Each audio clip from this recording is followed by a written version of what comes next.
उपस्थित थिबा प्रभुंकर बहुमूल्य दास दासी को प्रभु जीशु नाम रे मु नमस्कार जनाए। प्रभु को धन्यवाद देवा संगे संगे प्रभु दास कथि धन्यवाद अटे। अविशेष धन्यवाद प्रभात समय निद्रा को परित्याग करी प्रभुकर दासी प्रधान दीदी समस्त विषय निमंते प्रार्थनार योद्धा साजी से समस्त विषय को कढ़ाई नहीं अशेष धन्यवाद अटे। तसहित जिते प्रार्थना योद्धा माने सहित प्रत्येक विषय निमंते प्रार्थना कले प्रभु चरण तले गुहारी कले से समस्त को अशेष धन्यवाद दूचे। आसतु वर्तमान में आराधना निकटवर्ती हेबा। आराधना जावा पूर्व मो प्रत्येक को अनुरोध करे जदि संभव हुए आम समस्त वीडियो ऑन करी आराधना रे आम सामिल हेबा। आराधना रे कढ़ई नेबा निमंते आम गहण आम समस्त प्रिय माँ जहाँ को प्रभु ए पर्यंत संभाली आसी अछंती कोकिल कंठ दे अछंती और प्रत्येक झूम रे तांको व्यवहार करू अछंती सी आउ केही नहंती मीनाक्षी पात्र माँ आसंतु समस्त तांको निमंते एक उच्च करताल दे आज आराधना निमंते आम स्वागत करी। माँ नमस्कार।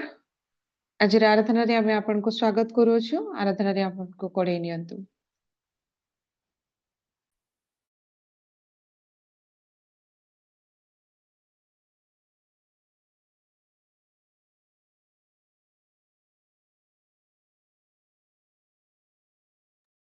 आपण म्यूट रे अछंती माँ। समस्त को प्रेज द लॉर्ड नमस्कार एंड गुड मॉर्निंग।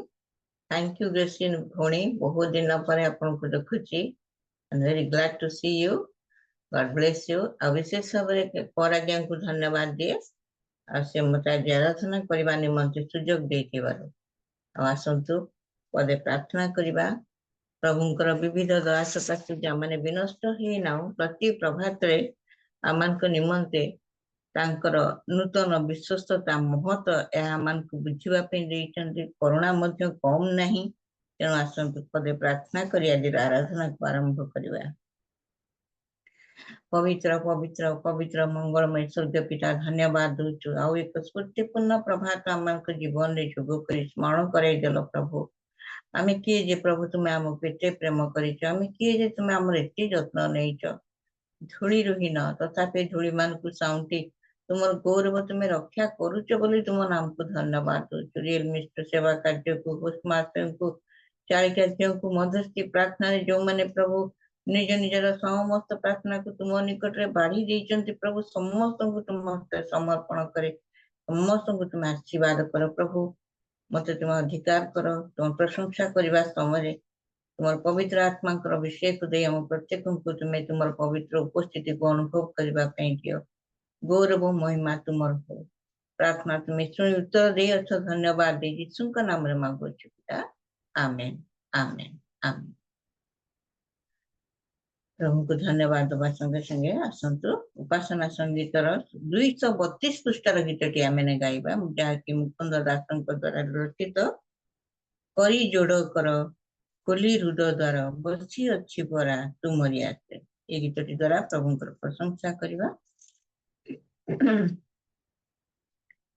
करी जोड़ कर कोली रुद द्वार बसी अच्छी परा तुमरी आसे करी जोड़ करो कहीं अच्छो सखा केबे देव देखा केबे बहुबा रुदवा से करी जोड़ो आघात करी मो हृदय दुआरी डाकियाच केते मृदु मधुर स्वरे ती प्राण पिपासा सियादर पासा न पचिला मोर মুগ্ধ মানতে পরিজোড় কর। গোপনে গোপনে নিয়ত সমাচার কেটে জীব ভাবনা ভাবহি মোহর তব প্রেম প্রীতি সুখ মোর অতি পাইবি কিহা আউকা পাতি করি জোড় কর। ভুলেছি যে তারি তব প্রলোভনে বিরত কেব তব নিস্তরে তুমরি বিরহ বাজিয়া মরমি মরমি প্রতিনি মিছে করি জোড় কর। প্রভু ତୁମର ଚରଣ ନିକଟକୁ ଆସିଛୁ ପ୍ରଭୁ, ହସ୍ତ ଯୋଡ଼ି ଆଣ୍ଠୁ ପାତି ତୁମର ପ୍ରଣାମ କରୁଛୁ।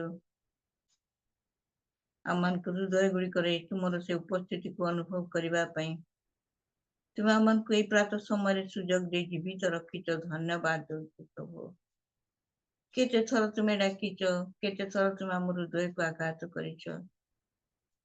କଠିନ ହୋଇ ପ୍ରଭୁ ଆମମାନେ ସେ ହୃଦୟକୁ କେବେ ବି ଫିଟେଇବା ପାଇଁ ଚେଷ୍ଟା କରୁନୁ ପ୍ରଭୁ। ଯେଉଁ ଅନ୍ତିମ ସମୟରେ ପ୍ରଭୁ ଆମମାନେ ଅଛୁ, ଅନ୍ତିମ ସମୟରେ ତୁମର ସେଇ ଦ୍ୱାରର ଆଘାତକୁ ପ୍ରଭୁ ତୁମେ ଆମମାନଙ୍କୁ ଶୁଣିବା ପାଇଁ ଦିଅ, କର୍ଣ୍ଣ ପାଚିବାକୁ ଦିଅ, କାରଣ ତୁମେ ଶୀଘ୍ର ଆସୁଛ, ଆଉ ବିଳମ୍ବ କରିବ ନାହିଁ। ଆମମାନଙ୍କର ସମସ୍ତ ଭାବନା ଚିନ୍ତା ସମସ୍ତ ବିଷୟକୁ ତୁମେ ଜାଣିବା ପରମେଶ୍ୱର। ଦୟା କର ପ୍ରଭୁ, ଯେପରି ତୁମର ଠାରେ ଆମେ ନିଜ ନିଜକୁ ସମ୍ପୂର୍ଣ୍ଣ ସମର୍ପଣ କରି ଦିନଚର୍ଯ୍ୟା ଆରମ୍ଭ କରିବୁ, ଏଥିପାଇଁ ତୁମେ ଦୟା କର। ଆମ ପ୍ରାର୍ଥନା ତୁମେ ଶୁଣ ପ୍ରଭୁ, ପ୍ରାର୍ଥନା ତୁମେ ଶୁଣ। ହାଲେଲୁୟା। ପ୍ରାର୍ଥନା ଆମ ପରି ତୁମ ଏହି ଜଗତରେ ତୁମରି ରାଜ୍ୟ ଆସୁ।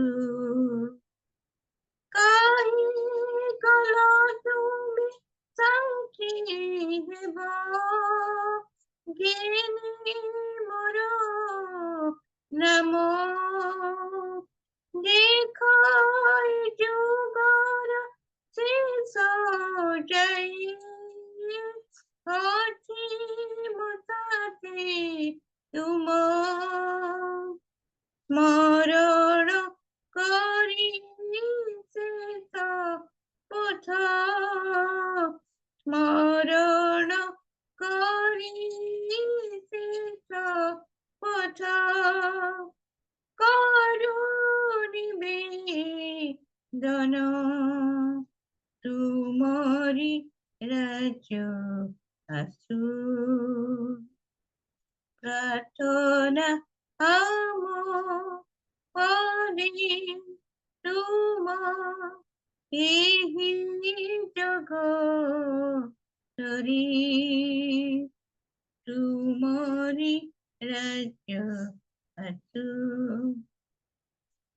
ତୁମ ରାଜ୍ୟ ଧାର୍ମିକତା କରିବୁ ଅନିଷଣ, ତୁମରି ସେବାରେ ଏ ଜୀବନ କରିବୁ ସମର୍ପଣ। ଶିଖାଇଲ ଯେଉଁ ପ୍ରାର୍ଥନା, ଶିଖାଇଲ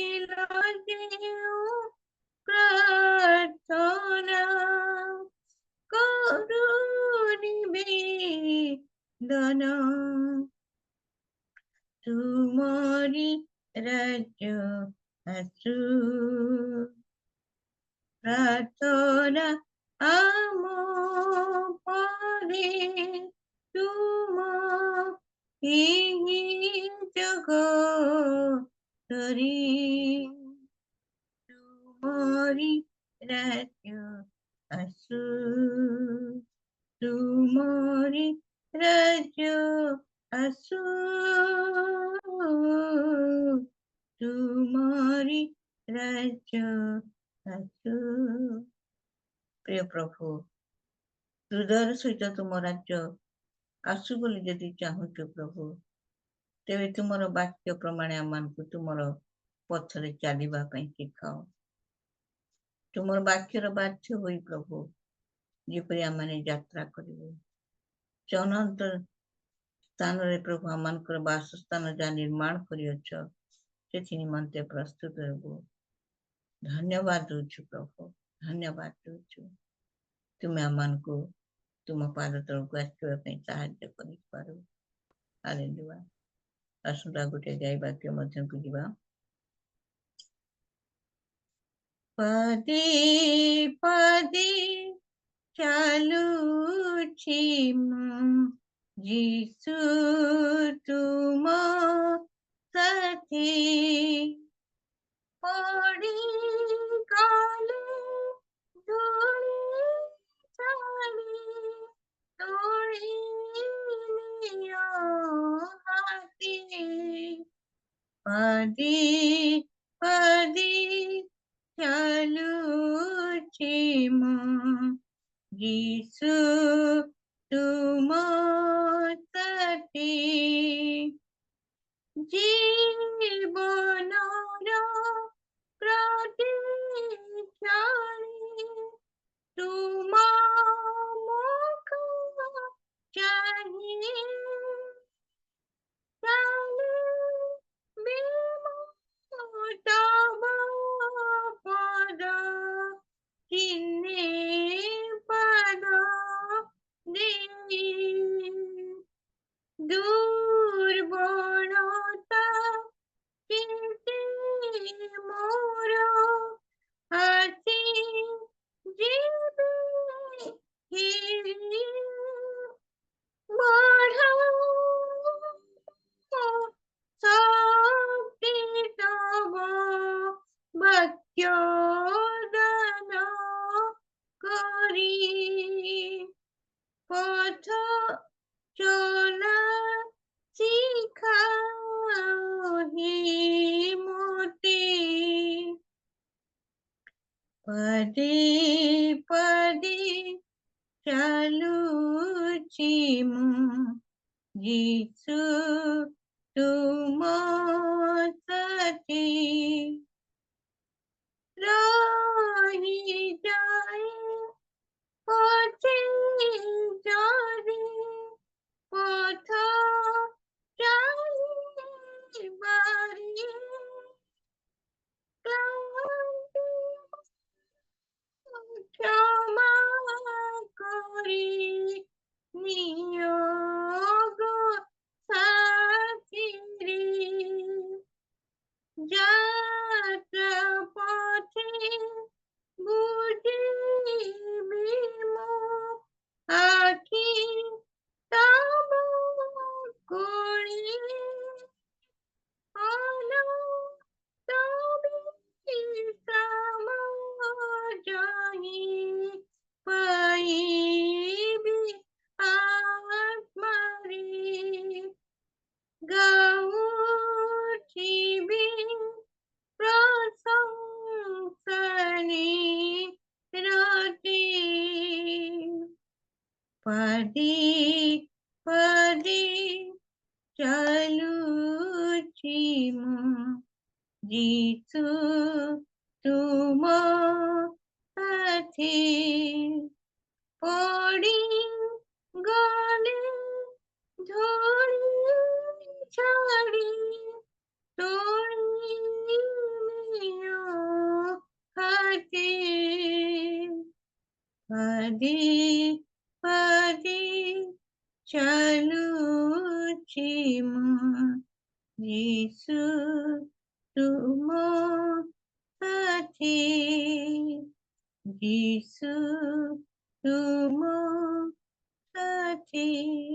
ଧନ୍ୟବାଦ ଦଉଛୁ ପିତା ଆଜି ସୁନ୍ଦର ସମୟରେ ପ୍ରଭୁ ଏ ପବିତ୍ର ପ୍ରାତଃ କାଳରେ ବିଶ୍ରାମର ପ୍ରାତଃ କାଳରେ ପ୍ରଭୁ ତୁମର ପୂଜା ପ୍ରଶଂସା କରିବା ପାଇଁ ଆରାଧନା କରିବା ପାଇଁ ତୁମର ବାକ୍ୟ ଅନୁମୋଦିତ ଜୀବନରେ ନିଜକୁ ସମର୍ପଣ କରି ଚାଲିବା ପାଇଁ ତୁମେ ସାହାଯ୍ୟ କଲ ଜୀବନର ପ୍ରତି ମୁହୂର୍ତ୍ତରେ ପ୍ରଭୁ ତୁମେ ଯେ ଆମ ସମ୍ମୁଖରେ ଅଛ ତୁମକୁ ଚାହୁଁ ଚାହୁଁ ପ୍ରଭୁ ଆମମାନଙ୍କର ପାଦଗତି ଗୁଡ଼ିକ ସେଇ ସ୍ୱର୍ଗୀୟ ସିଓନ ଆଡ଼କୁ ଯାଉ ପ୍ରଭୁ ଦୁର୍ବଳତା ଅନେକ ସମୟରେ ଆସେ ମାତ୍ର ସେଇ ସମୟରେ ପ୍ରଭୁ ତୁମେ ଆମମାନଙ୍କୁ ସ୍ୱହସ୍ତରେ ତୋଳି ନେଇଥାଅ ତୁମର ଶକ୍ତି ଦେଇଥାଅ ବାକ୍ୟ ଦ୍ୱାରା ପ୍ରଭୁ ଆମମାନଙ୍କୁ ବଳିଷ୍ଠ କରିଥାଅ ପୁଣି ପଥ ଚାଲିବା ପାଇଁ ମଧ୍ୟ ସାହାଯ୍ୟ କରିଥାଅ ହେ ପିତା ଈଶ୍ୱର ହେ ପୁତ୍ର ଈଶ୍ୱର ପବିତ୍ର ଆତ୍ମା ଈଶ୍ୱର ଆମେ ଥକି ଯିବା ସମୟରେ ପ୍ରଭୁ ତୁମେ ଆମମାନଙ୍କୁ ସାହାଯ୍ୟ କର ତୁମ ଦକ୍ଷିଣ ହସ୍ତ ଦେଇ ପ୍ରଭୁ ଆମମାନଙ୍କୁ ଧରି ନିଅ ସମସ୍ତ ପ୍ରକାର କ୍ଳାନ୍ତ ଶାନ୍ତ ପରିସ୍ଥିତିରୁ ଆମମାନଙ୍କୁ ରକ୍ଷା କର এই ଯାତ୍ରାର ଶେଷ ପର୍ଯ୍ୟନ୍ତ ବିଶ୍ୱସ୍ତ ଭାବରେ ତୁମଠାରେ ଲାଗି ରହିବା ପାଇଁ ପୁଣି ପ୍ରସ୍ତୁତ ଜୀବନରେ ତୁମକୁ ଭେଟିବା ପାଇଁ ସାହାଯ୍ୟ କର ଆଜିର ସୁନ୍ଦର ସେବା କାର୍ଯ୍ୟକୁ ତୁମେ ମୁଦ୍ରାଙ୍କିତ କରି ପିତାଙ୍କ ନିକଟରେ ମଞ୍ଜୁର କଲ ବିଶ୍ୱାସରେ ଧନ୍ୟବାଦ ଦେଇ ରିଏଲ ମିନିଷ୍ଟ୍ରିର ସେବା କାର୍ଯ୍ୟକୁ ହୋଷ୍ଟ ମାଷ୍ଟରଙ୍କୁ ଯେତେ ଜଣ ଉପସ୍ଥିତ ହୋଇଛନ୍ତି ଚାଳିକା ଗ୍ରେସି ଝିଅଙ୍କୁ ତୁମ ହସ୍ତରେ ଦେଇ ଏ ସମସ୍ତ ପ୍ରାର୍ଥନା ତ୍ରାଣକର୍ତ୍ତା ପ୍ରଭୁ ଯୀଶୁ ଖ୍ରୀଷ୍ଟଙ୍କ ବହୁମୂଲ୍ୟ ନାମରେ ମାଗୁଛୁ ପିତା ଆମେନ୍ ଆମେନ୍ ଆମେନ୍ ଥ୍ୟାଙ୍କ ୟୁ ମା ପ୍ରେଜ୍ ଦ ଲର୍ଡ ପ୍ରେଜ୍ ଲର୍ଡ ଅଶେଷ ଧନ୍ୟବାଦ ମା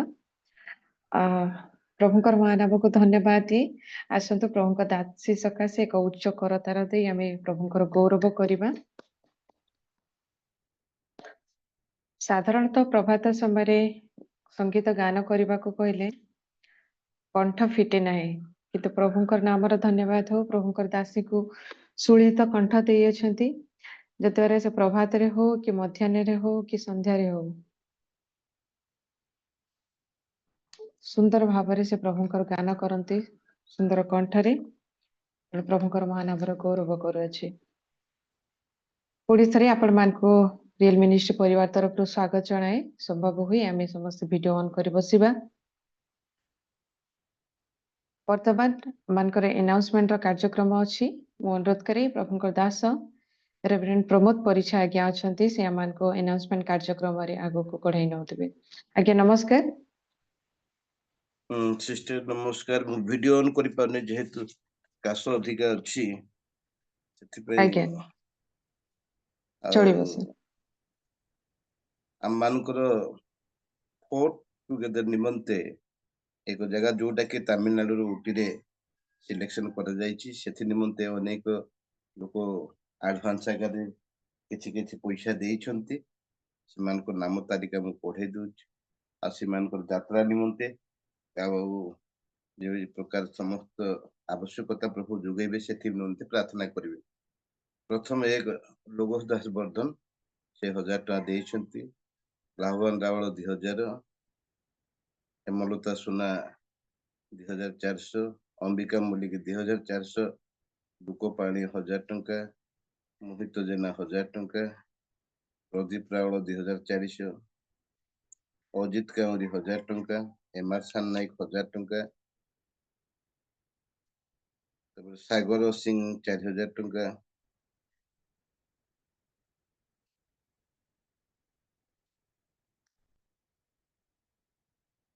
ଅବ୍ରାହମ ଖ୍ରୀଷ୍ଟ ଦାସ 2000 ଟଙ୍କା ଲଳିତ ଦିଗାଲ 1000 ଟଙ୍କା ମାଳତୀ ପ୍ରଧାନ 1000 ଟଙ୍କା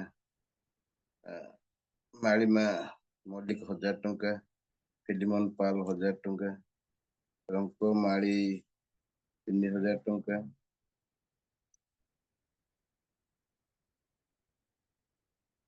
दीनबंधु पाल 1000 टंका, डेविड लिमा 2200 टंका, सुरेंद्र मंडल 2400 टंका,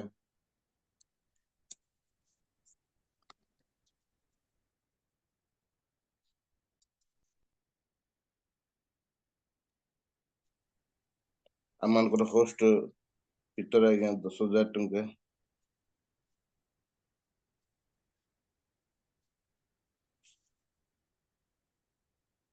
प्रमोद परीक्षा 2400 टंका,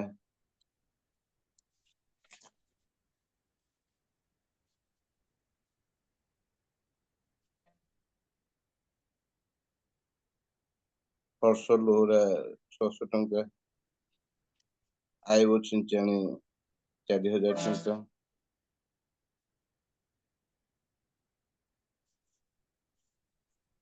तापर हमर सिलसिला पानी 300 टंका, आम वार्षिक करथवा सिस्टर से 200 टंका। एक्चुअली काली जोटा लिस्ट करी हमर खजुरी पदा रही जाइछि तेणु से लिस्ट अनुसार पढ़ी पारनी अनेक लोग नाम छाड़ी दूची एमान निमित्त जो मैंने देइछन्ति से मान निमित्त प्रार्थना करंतु। काली मोर देहटी खराब हेबार मो लिस्ट खजुरी पदा छाड़ी की पळा आछि तेणु बाध्यता केते लोग नाम भी छड़ा हबो अनेक लोकर पैसा पाइछि किंतु प्रकाश कर पारनी दयापूर्वक से निमित्त प्रार्थना करंतु। मु आसंता काली समस्त डिटेल कहबी जेहेतु काली आज्ञा को भी गोटे छाड़ी थी व्हाट्सएप रु खोली कहवा पे मत सुविधा होनी तेणुक मु प्रकाश कर पारनी जो माने देइछन्ति हस्त बढ़े से निमंते ओटीर प्रोग्राम जो सफलप्रद हम जो मैंने जाउछन्ति बा न जाउथिले मध्य से अनेक पैसार आवश्यकता रही जदि प्रभु से हृदय कार्य करते ताहले किछि किछि हस्त बढ़ातु प्रभु से आशीर्वाद करेंगे कहीं अनेक प्रभु को दास जाऊँ उठी जीवा निमंते गेट टुगेदर हम से प्राय आम होस्ट सहित कथा गोटे 50,000 एक्सट्रा आमको खर्च होती निमंते जदि के निजर हस्त खोला करेंगे प्रभु आशीर्वाद कर आम जहाँ आवश्यकता सब पूरण हम आते लोक जीवाई प्रस्तुत होती से व्यक्तिगत भाव प्रार्थना करंतु एवं जूम रे प्रार्थना हो कुशल रे जाए कुशल रे फेरिबा निमंते प्रभु आशीर्वाद करंतु। अनेक लोक नाम छाड़ी देइछि मु काली क्लियर रे कहिबी जे आज कहि पारिबिनी बोले गोटे बिजार हे बोले पढी देली मन थिबाडा कहला बडा हे गेला जो माने से लिस्ट काली की संपूर्ण मु पढी समस्त नमस्कार मो देह टी भलो नै सेति पय स्वर भी उच्चारण हे पाउनी कास एते जोरिया हे जाइछि समस्त नमस्कार। नमस्कार सर अशेष धन्यवाद दिए आपन शरीर असुस्थ थिबा सत्ते प्रभुंकर सेवा कार्य को आगो को नेले आपन कर्तव्य को पूर्ण कले सेति सकासे मु अशेष धन्यवाद दिए। वर्तमान में प्रार्थना रे जीवा मु अनुरोध करी आमान गण रे यूएस रु जड़ित होइतबा प्रभुंकर श्रेष्ठ दास आकाश सूर्य आज्ञा सुनि पाछन्ती आज्ञा नमस्कार। नमस्कार आज्ञा सर आमान को संक्षिप्त रे प्रार्थना रे पढ़ी नेबे प्रभुंकर दास तांकर देह असुस्थ अछि तत्सत्ते से जो कर्तव्य तांको दिया जाइथिला से कर्तव्य को पूर्ण करि अछंती और जो अनाउंसमेंट करि अछंती ताहा निश्चित भाव रे आपण सुनिथिबे तथापि मु आउथरे आपणकर मने रखिबा पई जणे दउछि जे फोर्थ गेट टुगेदर जहा ओटी रे अछि सेति सकासे प्रार्थना करंतु से दिन जे प्रकार पाग अनुकूल रहिबो जति जण यात्रा करिवे से मानकर यात्रा जे प्रकार सफलीकृत हेबो त सहित सेही मीटिंग रे जे प्रकार प्रभुंकर उपस्थित रहिबो प्रभु समस्त को आत्मारी परिचालना करेंगे पुणी जेते जन हस्त मुक्त करे प्रभुंकर सेवा कार्य निमंते जो दान करी से प्रत्येक परिवार और प्रत्येक भंडार को पूर्ण करंतु से सकाशे आराधना रे कढ़े नहीं प्रिय माँ को सकाशे पुणी वाक्य कढ़े आसुवा प्रभुंकर दास पानी आज्ञा सकाशे स्मरण रखिबे जेते जण उपस्थित अछंती सेमान सकाशे शेष पर्यंत प्रभु तांकर उपस्थिति रे आज सभाटी को परिचालना करेंगे से सकाशे प्रार्थना रे पढ़ी नियंतु आसंतु आमे समस्ते तांको सहित प्रार्थना रे शामिल हेबा। आसंतु प्रार्थना करिबा।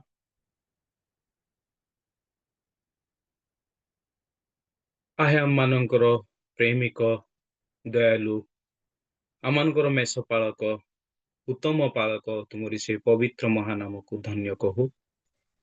ଧନ୍ୟବାଦ କରୁଛୁ ପିତ ଆମମାନଙ୍କୁ ତୁମେ ନୂଆ ଦିନ ଦେଇଅଛ, ନୂଆ ଜୀବନ ଦେଇଅଛ ଏବଂ ତୁମରି ପଦ ତଳେ ବସିବା ପାଇଁ ଆସିବା ପାଇଁ ସୁନ୍ଦର ସୁଯୋଗ ଦେଇଥିବାରୁ ତୁମରି ପବିତ୍ର ମହାନାମକୁ ଧନ୍ୟ କହୁ। ପିତ ଧନ୍ୟବାଦ କରୁଛୁ ତୁମରି ଦାସୀ ପାତ୍ର ମାଙ୍କର ଦ୍ୱାରା ପ୍ରଭୁ ତୁମେ ମହିମାନ୍ୱିତ ହୋଇଅଛ। ଅତି ସୁନ୍ଦର ଭାବରେ ତୁମରି ଦାସୀ ବୈଜଷ୍ଟ ଦାସୀ ପ୍ରଭୁ ତୁମେ ତାହାଙ୍କୁ ଅନୁଗ୍ରହ କରି ଏପର୍ଯ୍ୟନ୍ତ ପ୍ରଭୁ ତୁମେ ଆଣିଅଛ। ତାହାଙ୍କର ମାଧ୍ୟମରେ ତୁମରି ସେବା କାର୍ଯ୍ୟ ତୁମେ କରୁଛ ଏବଂ ତୁମରି ଲୋକମାନଙ୍କୁ ଉତ୍ସାହିତ କରିଥିବାରୁ ଧନ୍ୟବାଦ କରୁଛୁ। ତୁମରି ଦାସୀଙ୍କୁ ତୁମେ ଦୀର୍ଘାୟୁ ଦିଅ, ଉତ୍ତମ ସ୍ୱାସ୍ଥ୍ୟ ଦିଅ, ଯେଉଁ ଦ୍ୱାରା ଆଗାମୀ ଦିନରେ ଅନେକ ଲୋକମାନଙ୍କୁ ତୁମର ନିକଟବର୍ତ୍ତୀ ଯେପରି ସେ କରିବାକୁ ପାରିବେ ଏହି ପ୍ରକାର ସକ୍ଷମ ପ୍ରଦାନ କର। ପ୍ରାର୍ଥନା କରୁଛି ବିଶେଷ କରିବି ତ ଧନ୍ୟବାଦ କରୁଛୁ ପରୀକ୍ଷା ଆଜ୍ଞା ଯାହା ମଧ୍ୟ ଆନାଉନ୍ସମେଣ୍ଟ କରିଛନ୍ତି ରିଏଲ ମିନିଷ୍ଟ୍ରି ପାଇଁ ଯେଉଁମାନେ ମୁକ୍ତ ହସ୍ତରେ ଦାନ ଦେଇଅଛନ୍ତି ସେମାନଙ୍କୁ ତୁମେ ଆଶୀର୍ବାଦ କର। ସେମାନଙ୍କର ହସ୍ତକୃତ କର୍ମରେ ଯୀଶୁଙ୍କ ନାମରେ ପ୍ରଚୁର ଭାବରେ ଆଶୀର୍ବାଦ ଅନୁଗ୍ରହ କର।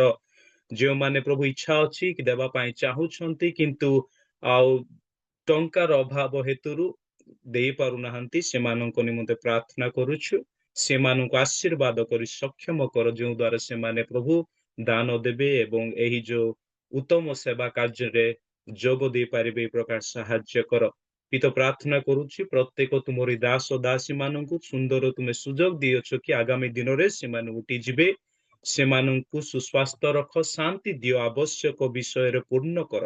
ସବୁ ସମୟରେ ତୁମ୍ଭଠାରେ ଭରସା ରଖି ତୁମରି ଜୟ ଗାନ କରି ବଞ୍ଚିବା ପାଇଁ ସାହାଯ୍ୟ କର।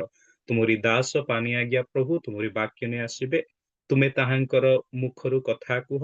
ତୁମରି ଆତ୍ମା ଦ୍ୱାରା ପ୍ରଭୁ ମାନଙ୍କୁ ପ୍ରତ୍ୟେକଙ୍କୁ ତୁମେ କଥା କୁହ ଯେଉଁ ଦ୍ୱାରା ମାନେ ପ୍ରତ୍ୟେକ ତୁମର ବାକ୍ୟ ଦ୍ୱାରା ଉତ୍ସାହିତ ହବୁ।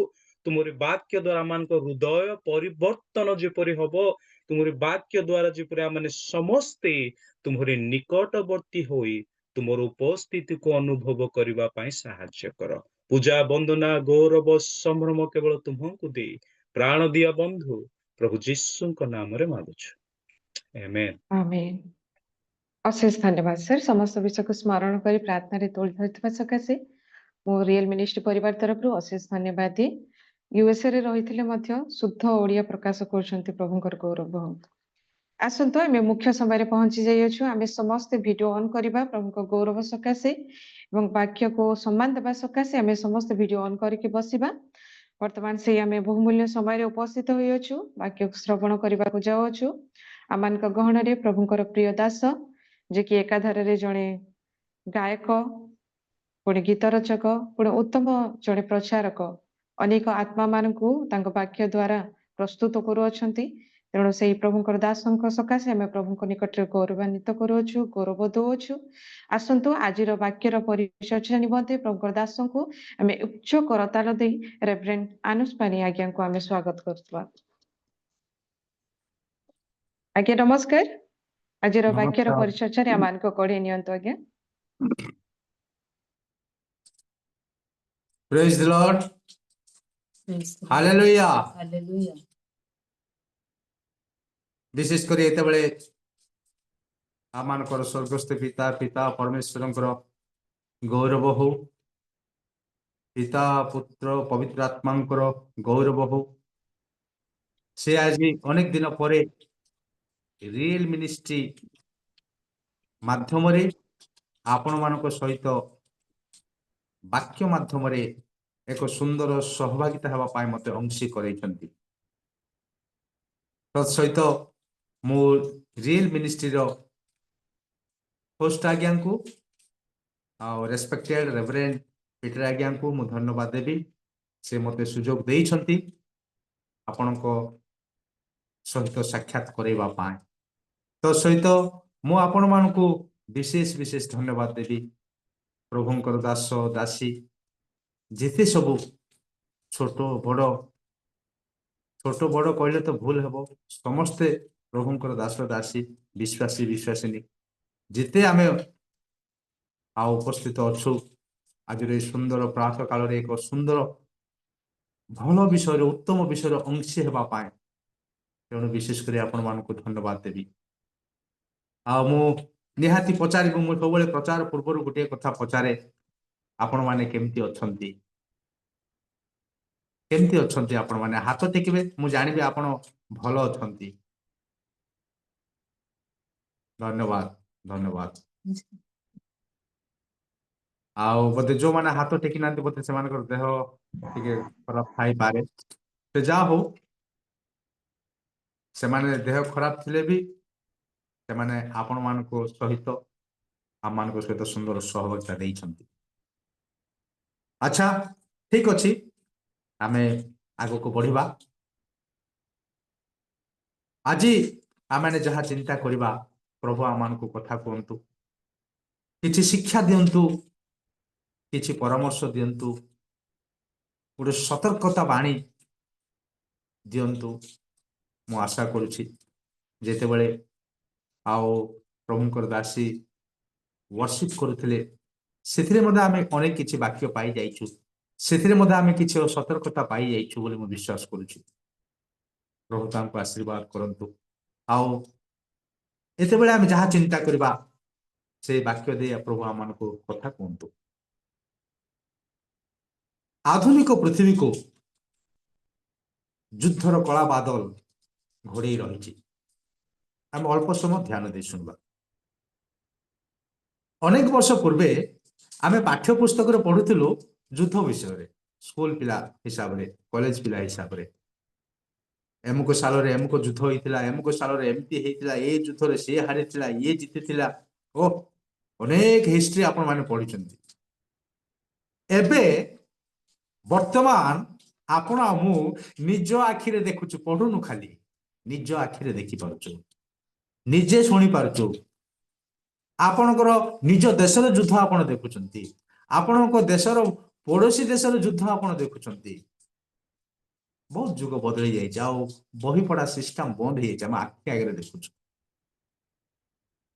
प्रिय प्रभुंकर दास दासी माने प्रत्येक दिन रे मानसिक भाव रे शारीरिक भाव रे आत्मिक भाव रे राजनैतिक भाव रे कूटनैतिक भाव रे युद्ध चली प्रत्येकंकर व्यक्तिगत जीवन आपणकर युद्ध चली आपणकर मंडल रे चली आपणकर ग्राम रे चली आपणकर सहर रे चली युद्ध समस्त गोटे प्रिय पात्र हो जाए समस्त इच्छा करते युद्ध प्राय देखा आपणकर निश्चय आपणकर अनुभूति थी आजिकल पिलाने कौन कहती जदि गोटे फिल्म चली जदि फाइटिंग नथिबो से माने देखिबा इच्छा करबेनी ताऊ इच्छा नाही फाइटिंग थिबार अछि सेठी ओह फाइटिंग देखिबा बेसी इच्छा तांकर आ जो फिल्म रे फाइटिंग नथिबो सेटा पुनी फ्लॉप हे जिवो गोटे फॉर एग्जांपल मु कहूची दुनिया रे युद्ध समस्त इंटरेस्ट ठीक सेमती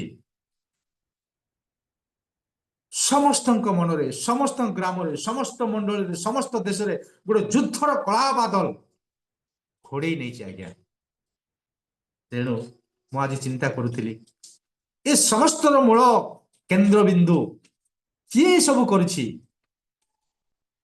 ए युद्धर विप्लव ए युद्ध आज्ञा लंघन गर्व अहंकार परोपकार ए सब विषय आसिला केउठु किए सब करिछि सी होचंती किए आज्ञा साहाय्य करिवे मुख्य डायरेक्टर किए शैतान लुसिफर तेणु तांको विषय आज मु किसी चिंता करी आज प्रसंग मु कहबा चाहिए शैतानर अंतिम युद्ध आज प्रसंगर नाम शैतानर अंतिम युद्ध तेणु आपण मान सम्मुखें रखी प्रकाशित वाक्य 20:7-10 टिके कई जन अध्ययन करेंगे आम साहाय्य करेंगे ସେହି सहस्र वर्ष शेष हुअन्ते शयतान कारागारରୁ ମୁକ୍ତ ହେବ ସେଥିରେ ସେ ପୃଥିବୀର ଚାରିକୋଣରେ ଥିବା ଜାତି ସମୂହକୁ ଅର୍ଥାତ୍ ସମୁଦ୍ରର ବାଲୁକା ସଦୃଶ୍ୟ ଅସଂଖ୍ୟ ଯେ ଗୋଗ ଓ ମାଗୋଗ ସେମାନଙ୍କୁ ଭ୍ରାନ୍ତ କରି ଯୁଦ୍ଧ ନିମନ୍ତେ ଏକତ୍ର କରିବାକୁ ବାହାରିଯିବ ସେମାନେ ପୃଥିବୀର ପ୍ରାନ୍ତରରେ ବିସ୍ତାରିତ ହୋଇ ସାଧୁମାନଙ୍କ ଶିବିର ଓ ପ୍ରିୟତମା ନଗରୀକୁ ବେଷ୍ଟନ କଲେ ସେତେବେଳେ ସ୍ୱର୍ଗରୁ ଅଗ୍ନି ପଡ଼ି ସେମାନଙ୍କୁ ଗ୍ରାସ କଲା ଯେଉଁ ଦିଆବଳ ସେମାନଙ୍କୁ ଭ୍ରାନ୍ତ କରିଥିଲା ତାହାକୁ ଅଗ୍ନି ଓ ଗନ୍ଧକମୟ ହ୍ରଦରେ ନିକ୍ଷେପ କରାଗଲା ସେଠାରେ ସେହି ପଶୁ ଓ ଭଣ୍ଡ ଭାବବାଦୀ ମଧ୍ୟ ଅଛନ୍ତି। ପୁଣି ସେମାନେ ଦିବାରାତ୍ର ଯୁଗେ ଯୁଗେ ଯନ୍ତ୍ରଣା ଭୋଗ କରିବେ। ଧନ୍ୟବାଦ। ଆପଣମାନେ ଦେଖୁଛନ୍ତି এই ବାକ୍ୟ ମଧ୍ୟରେ ଶୈତାନ ଆସିଯାଇଛି। ସମସ୍ତ ଜଗତକୁ ଯେ ଭ୍ରାନ୍ତ କରୁଛି ସେ ମୁଖ୍ୟ କାର୍ଯ୍ୟବାହୀ ଏକ୍ଜିକ୍ୟୁଟିଭ ଅଫିସର ହେଇଛି ସେଠିର ଯୁଦ୍ଧର, ଯେ କି ସାରା ଜଗତର ଯୁଦ୍ଧ ବିପ୍ଳବ ଚଲେଇକି ଦେଖୁଛି। ଆଉ ଅନେକ ଲୋକମାନଙ୍କୁ କଣ କରୁଛି? ଈଶ୍ୱରଙ୍କ ଠାରୁ ନର୍କଗାମୀ କରିବା ପାଇଁ ସେ ବ୍ୟସ୍ତ। ପ୍ରିୟ ପ୍ରଭୁଙ୍କର ଲୋକମାନେ, ଆପଣଙ୍କର ମନେ ଥିବ ପ୍ରଥମ ଯୁଦ୍ଧ ଲୁସିଫର କୋଉଠି ଆରମ୍ଭ କରିଥିଲେ? ଟିକେ ସାହାଯ୍ୟ କରିବେ କି? ଫାଷ୍ଟ ଯୁଦ୍ଧ, ଫାଷ୍ଟ ୱାର୍ଲଡ ୱାର, ମାନେ ସ୍ୱର୍ଗୀୟ ଯୁଦ୍ଧ, ଫାଷ୍ଟ ହେଭେନ ୱାର। ନିଶ୍ଚୟ ଆମେ ଜାଣିଛୁ ଆଜ୍ଞା, ସ୍ୱର୍ଗରେ ସେ ଯୁଦ୍ଧ ଆରମ୍ଭ କରିଥିଲେ। ଆଜ୍ଞା, ଯୋଉ ସ୍ୱର୍ଗରେ କି ପାପର ଲେଶ ନଥିଲା, ସେ ପ୍ରକାର ଜାଗାରେ ଯେଉଁ ସ୍ଥାନରେ କି ପିତା ପରମେଶ୍ୱରଙ୍କର ଉପସ୍ଥିତି, ଆଜ୍ଞା ସେଠାରେ ବି ସେ ଯୁଦ୍ଧ ଆରମ୍ଭ କରିଦେଇଥିଲେ। ଆଉ ସେ ଏମିତି ଯୁଦ୍ଧ କରିଥିଲେ ଆଜ୍ଞା, ମୁଁ ଭାବୁଥିଲି ଈଶ୍ୱରଙ୍କର ମନୋନୀତ ଦୂତମାନଙ୍କୁ ମଧ୍ୟ ତାଙ୍କ ସପକ୍ଷରେ ସେ ନେଇ ଯାଇଥିଲେ। ଆଜ୍ଞା, କେତେ ପରସେଣ୍ଟ ସେ ଈଶ୍ୱରଙ୍କର ଦୂତମାନଙ୍କୁ ନେଇ ଯାଇଥିଲେ? ସାହାଯ୍ୟ କରିବେ କି? କେତେ ପରସେଣ୍ଟ ଲେଖା ହେଇଛି ବାଇବଲରେ? ପ୍ରକାଶିତ 12:4 ଟିକେ ପଢନ୍ତୁ। ଈଶ୍ୱରଙ୍କ ସମ୍ମୁଖରେ ଥାଇ, ଈଶ୍ୱରଙ୍କର ଉପସ୍ଥିତିରେ ଥାଇ, ଈଶ୍ୱରଙ୍କର ଦୂତମାନଙ୍କୁ ତାଙ୍କ ପାଖକୁ ସେ ଏଡ଼େଇ ନେଇ ଯାଇଛନ୍ତି। ଆଜ୍ଞା, ତାହାର ଲାଙ୍ଗୁଳ ଆକାଶର ତୃତୀୟାଂଶ ନକ୍ଷତ୍ରକୁ ଆକର୍ଷଣ କରି ପୃଥିବୀରେ ନିକ୍ଷେପ କଲା। ଆଉ ସେହି ସର୍ପ ପ୍ରସବ କରିବାକୁ ଉଦ୍ୟତ ସ୍ତ୍ରୀ ଲୋକ ପ୍ରସବ କରିବା ମାତ୍ରେ ତାହାଙ୍କ ସନ୍ତାନକୁ ଗ୍ରାସ କରିବା ନିମନ୍ତେ ତାହାଙ୍କ ସମ୍ମୁଖରେ ଠିଆ ହେଲା। ଆପଣମାନେ ଜାଣନ୍ତି ଆଜ୍ଞା, ଯେତେବେଳେ ସ୍ୱର୍ଗରୁ ପୃଥିବୀକୁ ପଡୁଛନ୍ତି ଲୁସିଫର, ସେ ଏକଲା ପଡୁନାହାନ୍ତି ଆଜ୍ଞା, ତାଙ୍କ ସହିତ 1/3 ଦୂତମାନଙ୍କୁ ନେଇ ସେ ପଡୁଛନ୍ତି। ସେ ଏକଲା ପଡିନାହାନ୍ତି। ସେ ମନେ ମନେ କେତେ ଖୁସି ହେଇଯାଇଛନ୍ତି। ପ୍ରଥମ ଯୁଦ୍ଧ, ପ୍ରଥମ ସଫଳତା ଆଜ୍ଞା ତା ପାଇଁ। ଈଶ୍ୱରଙ୍କ ସମ୍ମୁଖରେ ପୁଣି ସ୍ୱର୍ଗରେ ପୁଣି କେତେ ବଡ ସଫଳତା ମୁଁ ପାଇଗଲି ବୋଲି ସେ ଭାବୁଛି।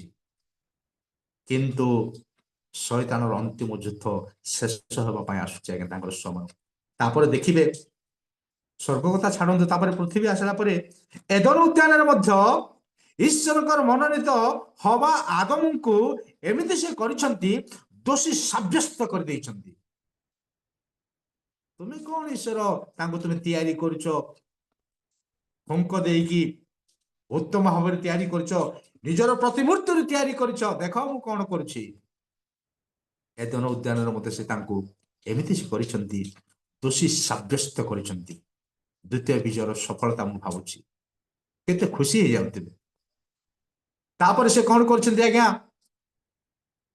ଏକ ନିରୀହ, ନିଷ୍ପାପ, ସରଳ, ଏକ ଧାର୍ମିକ ବ୍ୟକ୍ତି ହେବଲଙ୍କୁ ନିଜର ଭାଇ କୈନଙ୍କ ଦ୍ୱାରା ସେ ହତ୍ୟା କରୁଛନ୍ତି। କେତେ ବଡ ବିଜୟ ତା ପାଇଁ, ନିଜ ଭାଇଙ୍କୁ ଆଜ୍ଞା। ଏମିତି ସେ ଚାଲିଛି ଆଜ୍ଞା, ବର୍ତ୍ତମାନ ପର୍ଯ୍ୟନ୍ତ ଚାଲିଛି। 6000 ମାନବ ଜଗତର ସୃଷ୍ଟିର 6000 ପୃଥିବୀରେ କେତେ କଣ ସେ ଚଲେଇଛି। ତାପରେ ଆଦି ପୁସ୍ତକ 6:2-5 ଟିକେ ପଢନ୍ତୁ। ନୋହଙ୍କର ପୃଥିବୀ ଟିକେ ଆପଣ ଦେଖିବେ। ଆଦି ପୁସ୍ତକ 6:2-5। ସେତେବେଳେ ପରମେଶ୍ୱରଙ୍କ ପୁତ୍ର ପରମ ପୁତ୍ରଗଣ ମନୁଷ୍ୟମାନଙ୍କ କନ୍ୟାଗଣଙ୍କୁ ରୂପବତୀ ଦେଖି ସେମାନେ ଯେଉଁମାନଙ୍କୁ ପସନ୍ଦ କଲେ, ସେ ସମସ୍ତଙ୍କ ମଧ୍ୟକୁ ବିବାହ କରିବାକୁ ଲାଗିଲେ। ତହିଁରେ ସଦାପ୍ରଭୁ କହିଲେ, ଆମ୍ଭର ଆତ୍ମା ମନୁଷ୍ୟ ମଧ୍ୟରେ ସର୍ବଦା ଅଧିଷ୍ଠାନ କରିବେ ନାହିଁ। 2 ଯେହେତୁ ପଢନ୍ତୁ ଆଉ ସେ 5 ପଢନ୍ତୁ। 2 ଆଉ 5। ଅନନ୍ତର ସଦାପ୍ରଭୁ ଦେଖିଲେ ଯେ ପୃଥିବୀରେ ମନୁଷ୍ୟତା ଅତି ବଡ, ଆଉ ତାହାର ଅନ୍ତ ଭାବନାର ପ୍ରତ୍ୟେକ କଳ୍ପନା ଅବିରତ ମନ୍ଦ ମାତ୍ର। ବାସ୍, ଧନ୍ୟବାଦ। ମନୁଷ୍ୟର ପାପ ଅତି ମନ୍ଦ, ଅତି ବଡ, ଏମିତି ସେ କରିଦେଇଛି। ଲୁସିଫର, ଶୈତାନ ପୃଥିବୀକୁ, ମନୁଷ୍ୟ ମଧ୍ୟରେ ପାପ, ପରମେଶ୍ୱରଙ୍କର ସନ୍ତାନ ଗଣ ମନୁଷ୍ୟର କନ୍ୟା ଗଣକୁ ବିବାହ କଲେ। ମୁଁ ଚିନ୍ତା କରୁଥିଲି, ପୃଥିବୀକୁ ଏତେ ଜଟିଳ ସେ କରିଦେଇଛନ୍ତି, ପାପର ଜାଳ ଏମିତି ଫିଙ୍ଗିଛନ୍ତି ସମସ୍ତେ ଜାଲରେ ଫନ୍ଦି ହେଇଛନ୍ତି ଆଜ୍ଞା। ଭୟଙ୍କର ପୃଥିବୀ ଯାହାକି ପରମେଶ୍ୱର ସହ୍ୟ କରିନାହାନ୍ତି ଆପଣମାନେ ଜାଣନ୍ତି। ତାପରେ ଜଳରେ ପୃଥିବୀକୁ ସେ ଧ୍ୱଂସ କରିଛନ୍ତି। ଆଉ ସେ ଗୋଟିଏ ଜୟ ପରେ ଜୟ, ବିଜୟ ପରେ ବିଜୟ ଶୈତାନ ଚାଲିଛି ଆଜ୍ଞା। ଆଉ ସେ କଣ ଭାବୁଛି? ଶୈତାନ ସଫଳତାର ବିଜୟର ସାର୍ଟିଫିକେଟ ସବୁ ନିଜ ମୁଣିରେ ସେ ଭର୍ତ୍ତି କରି ଚାଲିଛି। କେତେ ଖୁସି ହେଇଯାଉଛି। ଈଶ୍ୱରଙ୍କୁ ସେ କେତେ ଡିଷ୍ଟର୍ବ କରୁଛନ୍ତି। ଈଶ୍ୱରଙ୍କ ବିରୁଦ୍ଧରେ ବିପ୍ଳବ କରୁଛନ୍ତି, ସ୍ୱରୋତ୍ତୋଳନ କରୁଛନ୍ତି। ତାଙ୍କର ଲୋକମାନଙ୍କୁ ତାଙ୍କ ଆଡକୁ ଟାଣି ନେଇ ଯାଉଛନ୍ତି। ତାର ଯୁଦ୍ଧ ଅବ୍ୟାହତ ଅଛି, କଣ୍ଟିନ୍ୟୁ କରୁଛନ୍ତି ସେ। କିନ୍ତୁ ମନେ ରଖନ୍ତୁ, ଶୈତାନର ଅନ୍ତିମ ଯୁଦ୍ଧର ନିକଟବର୍ତ୍ତୀ। ଏମିତି କେତେ ଯୁଦ୍ଧ ଚାଲିଛି ଆଜ୍ଞା। ନିକଟବର୍ତ୍ତୀ ଅତି ଅଳ୍ପ ସମୟ ମଧ୍ୟରେ ତାହାଙ୍କର ଯୁଦ୍ଧ ସମାପ୍ତ ହେବା ପାଇଁ ଯାଉଅଛି। କେତେ ଖୁସି ହେଇଯିବେ ଆଜ୍ଞା। ଆମେରିକା ଖୁସି ହେବ, ଇଣ୍ଡିଆ ଖୁସି ହେବ, ପାକିସ୍ତାନ ଖୁସି ହେବ, ଚୀନ ଖୁସି ହେବ। ଓହ, ସବୁ ଭୟଙ୍କର ଶକ୍ତିଯୁକ୍ତ ଦେଶ ଗୁଡିକ ଯିଏକି ଯୁଦ୍ଧ କରିବା ପାଇଁ ବେଶୀ ଖୁସି, ଆନନ୍ଦିତ। ଯୁଦ୍ଧର ଶବ୍ଦ ଲୋପ ପାଇବ ପୃଥିବୀ ଇତିହାସରେ ଯେତେବେଳେ ଶୈତାନର ଯୁଦ୍ଧ ଅନ୍ତିମ ହେଇଯିବ, ସରିଯିବ। ପ୍ରିୟ ପ୍ରଭୁଙ୍କର ଲୋକମାନେ, ଆଉ ଶୈତାନର ଯୁଦ୍ଧ କେତେବେଳେ, ଶୈତାନର ଶେଷ କେତେବେଳେ ଆରମ୍ଭ ହଉଛି ଆଜ୍ଞା? ପ୍ରକାଶିତ ବାକ୍ୟ 20:2 ଟିକେ ପଢନ୍ତୁ। ସେ ସେହି ସର୍ପ, ସେହି ପୁରାତନ ନାଗ ଅର୍ଥାତ୍ ଦିଆବଳ ଓ ଶୟତାନକୁ ଧରି 1,000 ବର୍ଷ ପର୍ଯ୍ୟନ୍ତ ବାନ୍ଧି ପକାଇଲେ। ବହୁତ ଧନ୍ୟବାଦ ଆଜ୍ଞା। ଶୈତାନର ଖେଳ ଶେଷ ହେବା ପାଇଁ ଆରମ୍ଭ ହେଇଛି ଆଜ୍ଞା। ବାନ୍ଧାଗଲା ସେମାନଙ୍କୁ, ମାନେ ଶୈତାନକୁ ବନ୍ଧାଗଲା। ଆପଣମାନେ ଜାଣନ୍ତି ହର୍ମିଗଦନ ଯୁଦ୍ଧ ବିଷୟରେ ଆପଣମାନେ ବେଶୀ ନ ଜାଣିଲେ ବି କିଛି ଜାଣିଛନ୍ତି। ଆମେ କିଛି କିଛି ଜାଣିଛୁ। ହର୍ମିଗଦନ ଯୁଦ୍ଧର ଶେଷରେ, ଭୟଙ୍କର ଯୁଦ୍ଧର ଶେଷରେ ଶୈତାନକୁ ବନ୍ଧାଯିବ। ଆପଣମାନେ ଟିକେ ପଢିବେ ପ୍ରକାଶିତ ବାକ୍ୟ 16:16, ପ୍ରକାଶିତ ବାକ୍ୟ 19:19। ଦେଖିବେ ହର୍ମିଗଦନ ଯୁଦ୍ଧରେ, ଅତି ଭୟଙ୍କର ଯୁଦ୍ଧରେ ଶୈତାନର ଶେଷ ଆରମ୍ଭ ହଉଛି, ତାଙ୍କୁ ବନ୍ଧା ଯାଉଛି। ଟିକେ ପଢନ୍ତୁ। ସେହି ଅପବିତ୍ର ସେହି ଅପବିତ୍ର ଆତ୍ମା ମାନେ ରାଜା ହଁ। ମାନଙ୍କୁ ଏକ ଭାଷାରେ ହର୍ମିଗଦନ ନାମକ ସ୍ଥାନରେ ଏକତ୍ର କଲେ।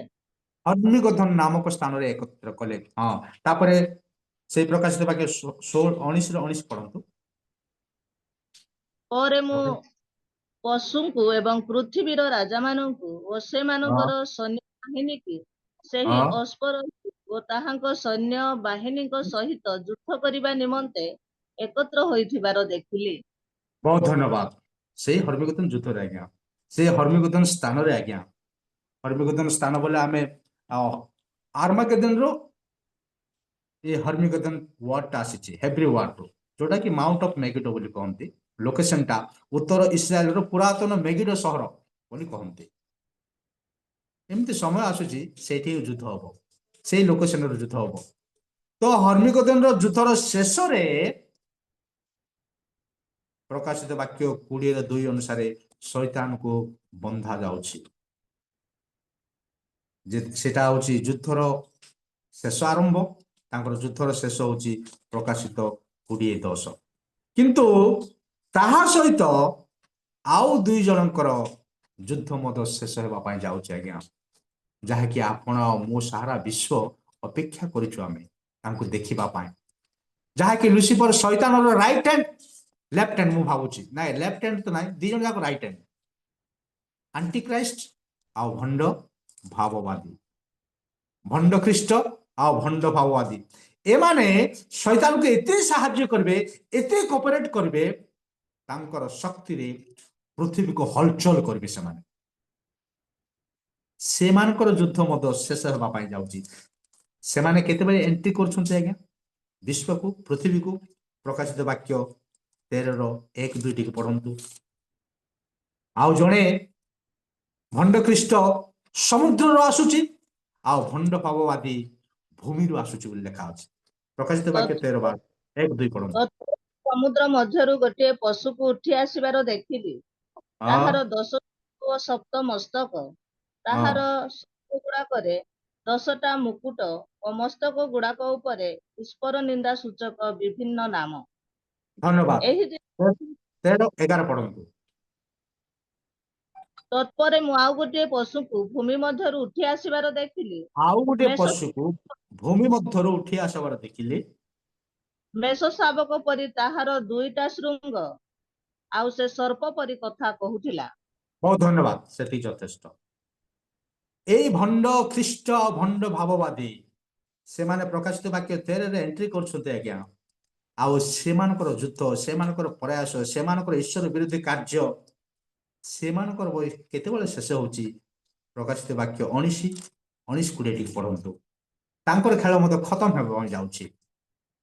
ସେଥିରେ ସେଇ ପଶୁ ଧରା ପଡ଼ିଲା, ଆଉ ଯେଉଁ ଭଣ୍ଡ ଭାବବାଦୀ ତାହାର ସାକ୍ଷାତରେ ହଁ। ଆଶ୍ଚର୍ଯ୍ୟ କର୍ମ ସବୁ କରି ତ ଦ୍ୱାରା ପଶୁର ମୁଦ୍ରାଙ୍କ ପ୍ରାପ୍ତ ଲୋକମାନଙ୍କୁ ଓ ତାହାର ପ୍ରତିମା ପୂଜକମାନଙ୍କୁ ଭ୍ରାନ୍ତ କରିଥିଲା, ହଁ। ସେ ମଧ୍ୟ ତାହାର ସଙ୍ଗେ ଧରା ପଡ଼ିଲା।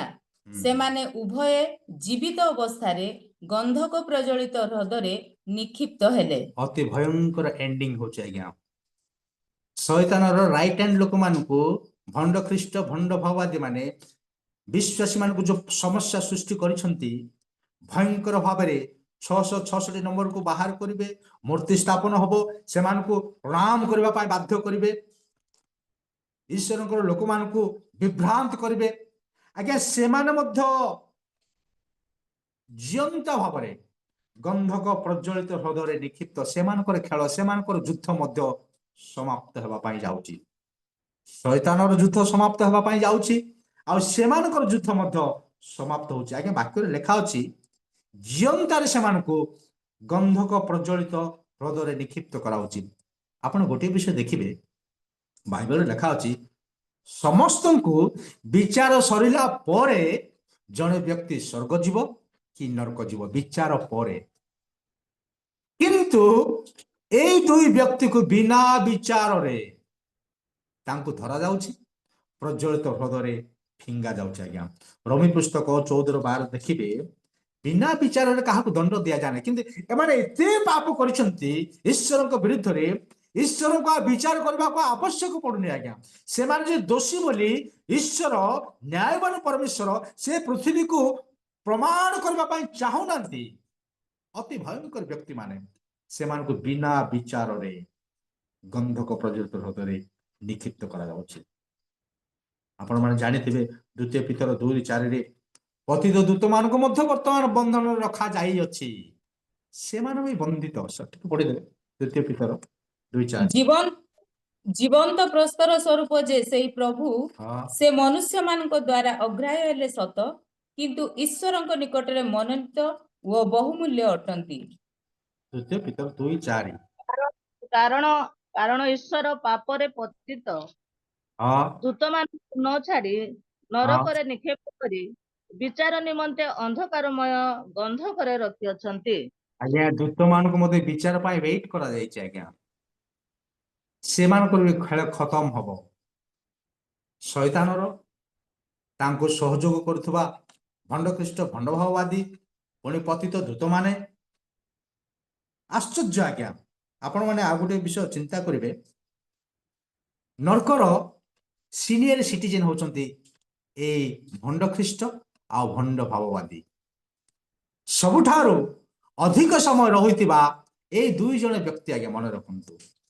କାରଣ ବାଇବଲରେ ଲେଖା ଅଛି, ଟିକେ ପଢିଦେବେ କି ସେଇ ପ୍ରକାଶିତ ବାକ୍ୟ 20:10 ଦେଖନ୍ତୁ। ଯେତେବେଳେ ଶୈତାନକୁ ସେଇ ହ୍ରଦରେ ପକାଯାଉଛି, ତା ପୂର୍ବରୁ ଏମାନେ 2 ଜଣ ସେଠି ଅଛନ୍ତି। ଆଜ୍ଞା ଯେଉଁ ଦିଆବଳ ସେମାନଙ୍କୁ ଭ୍ରାନ୍ତ କରିଥିଲା, ହଁ ତାହାକୁ ଅଗ୍ନି ଓ ଗନ୍ଧକମୟ ହ୍ରଦରେ ନିକ୍ଷେପ କରାଗଲା। ହଁ ସେଠାରେ ସେଇ ପଶୁ ଓ ଭଣ୍ଡ ଭାବବାଦୀ ମଧ୍ୟ ଅଛନ୍ତି। ପୁଣି ସେମାନେ ଦିବାରାତ୍ର ଯୁଗେ ଯୁଗେ ଯନ୍ତ୍ରଣା ଭୋଗ କରିବେ। ଯେତେବେଳେ ଶୈତାନକୁ ଗନ୍ଧକ ପ୍ରଜ୍ୱଳିତ ହ୍ରଦରେ ପକାଯାଉଛି, ତା ପୂର୍ବରୁ ଏଇ 2 ଜଣ ବ୍ୟକ୍ତି ସେଠି ଅଛନ୍ତି। ଆଜ୍ଞା 1000 ବର୍ଷ ଶୈତାନକୁ ବାନ୍ଧିଲା ପରେ ବନ୍ଧା ଯାଉଛି, ସେତେବେଳେ ଏମାନଙ୍କୁ ଗନ୍ଧକ ପ୍ରଜ୍ୱଳିତ ହ୍ରଦରେ ପକାଯାଉଛି।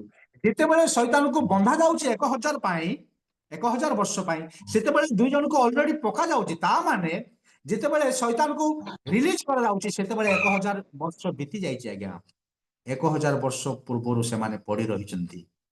ସେଥିପାଇଁ ମୁଁ ଚିନ୍ତା କରୁଥିଲି ଏମାନେ ହଉଛନ୍ତି ନରକର ସିନିୟର ସିଟିଜେନ। ତାଙ୍କୁ ପୂର୍ବରୁ ଆଉ ନରକକୁ କେହି ନାହାନ୍ତି ଆଜ୍ଞା, କିନ୍ତୁ ପ୍ରଭୁ ଆପଣଙ୍କୁ ମତେ ସ୍ୱର୍ଗର ସିଟିଜେନ କରିଛନ୍ତି। ଫିଲିପ 3:20 ଟିକେ ପଢନ୍ତୁ। ଆମେ ଆପଣ ଆଉ ମୁଁ ଆମେ ସ୍ୱର୍ଗର ପ୍ରଜା। ଆମ୍ଭେମାନେ ତ ସ୍ୱର୍ଗର ପ୍ରଜା, ହଁ, ସେ ସ୍ଥାନରୁ ମଧ୍ୟ ଆମ୍ଭେମାନେ ତ୍ରାଣକର୍ତ୍ତା ପ୍ରଭୁ ଯୀଶୁ ଖ୍ରୀଷ୍ଟଙ୍କ ଆଗମନର ଅପେକ୍ଷାରେ ଅଛୁ। ଧନ୍ୟବାଦ। ସେଇ ଲୋକମାନଙ୍କ ପ୍ରତି ଆମେ ନରକର ପ୍ରଜା ନୁହଁ। ଆପଣମାନେ ଆଉ ମୋର ବିଶ୍ୱାସ ଅଛି ପ୍ରଭୁ ଆମମାନଙ୍କୁ ସ୍ୱର୍ଗର ସିଟିଜେନସିପ ଦେଇଛନ୍ତି ପ୍ରିୟ ପ୍ରଭୁଙ୍କର ଲୋକମାନେ। କିନ୍ତୁ ମୁଁ ଚିନ୍ତା କରୁଥିଲି ଶୟତାନର ଅନ୍ତିମ ଯୁଦ୍ଧ। ମୁଁ ଗୋଟେ ବିଷୟ ଚିନ୍ତା କରୁଥିଲି ଆଜ୍ଞା, 1000 ବର୍ଷର ସୁନ୍ଦର ଶାସନ ପରେ, ସୁବର୍ଣ୍ଣ ଯୁଗ ପରେ ଶୟତାନର ଅନ୍ତିମ ଯୁଦ୍ଧ ହବ। ଏଇଟା ମନେ ରଖନ୍ତୁ। ଏଇଟା ତ ହର୍ମିଗଦନ ଯୁଦ୍ଧର ଶେଷରେ ସେମାନେ ବନ୍ଧା ଯାଇଛନ୍ତି, କିନ୍ତୁ ଆଉ ଗୋଟେ ଶେଷ ଯୁଦ୍ଧ ଅବଶ୍ୟ ଅଛି ଆଜ୍ଞା। এই ପୃଥିବୀରେ ଜେରୁସାଲାମକୁ ସମଗ୍ର ପୃଥିବୀର କ୍ୟାପିଟାଲରେ ରାଜଧାନୀ କରି ଯୀଶୁ ଖ୍ରୀଷ୍ଟ ବିଚାର କରିବେ, ପାଳନ କରିବେ। ତାଙ୍କ ଲୋକମାନଙ୍କୁ 1000 ଶାସନ, 1000 ବର୍ଷ ସେ ଶାସନ କରିବେ। 1000 ବର୍ଷ ଶାସନରେ ଲୋକମାନେ ଏତେ ସୁବିଧା ପାଇବେ, ଏତେ ଭଲରେ ରହିବେ, ସବୁ କିଛି ସେମାନେ ପାଇବେ, ଭଲ ଜୀବନ କାଟିବେ, କୌଣସି ଅଭାବ ରହିବ ନାହିଁ। କିନ୍ତୁ ଶେଷ ଅବସ୍ଥାରେ ଆଜ୍ଞା 1000 ବର୍ଷ ଶେଷ ବେଳକୁ ଅନେକ ଲୋକ ଶୈତାନର ସାଇଡକୁ ହେଇଯିବେ ଆଜ୍ଞା। ଅନେକ ଲୋକ ଶୈତାନକୁ ସପୋର୍ଟ କରିବେ, ଈଶ୍ୱରଙ୍କ ବିରୁଦ୍ଧରେ ଯୁଦ୍ଧ କରିବା ପାଇଁ ଶୈତାନର ପକ୍ଷ ଧରିବେ। ବଡ଼ ଆଶ୍ଚର୍ଯ୍ୟର କଥା। 1000 ବର୍ଷ ଶାସନ କାଳରେ ପ୍ରବେଶ କଲା ପରେ ମଧ୍ୟ ତ ଆପଣ ଭାବୁଥିବେ ପବିତ୍ର ଲୋକମାନେ, ମନୋନୀତ ଲୋକମାନେ ମିଲେନିୟମ କିଙ୍ଗଡମରେ ପ୍ରବେଶ କରିବେ, ତ ଆଉ ଏଇ ଖରାପ ଲୋକମାନେ ଆସିଲେ କୁଆଡେ ବୋଲି ଭାବୁଥିବେ ଆପଣ। ଆଉ କୋଉ ଲୋକମାନେ ଶୈତାନକୁ ସପୋର୍ଟ କରିବେ ବୋଲି ଆପଣ ଭାବୁଥିବେ? ଆଜ୍ଞା, ଯୋଉମାନେ ଭୟଙ୍କର ମହାକ୍ଲେଶ ମଧ୍ୟରେ ମିଲେନିୟମ କିଙ୍ଗଡମରେ ପ୍ରବେଶ କରିବେ, ସେଇ ସାଧୁମାନଙ୍କର 1000 ବର୍ଷ ମାନେ ବସତି ସମୟରେ ତାଙ୍କର ପିଲା ଛୁଆ ମାନେ ଜନ୍ମ ହେବେ ଆଜ୍ଞା। ମିଲେନିୟମ କିଙ୍ଗଡମରେ 1000 ବର୍ଷ ଶାସନ କାଳରେ ପୃଥିବୀରେ ସେ ସାଧୁମାନଙ୍କର ପୁଅ ଝିଅ ଜନ୍ମ ହେବେ। 1000 ପର୍ଯ୍ୟନ୍ତ ସେମାନେ ବଞ୍ଚିବେ।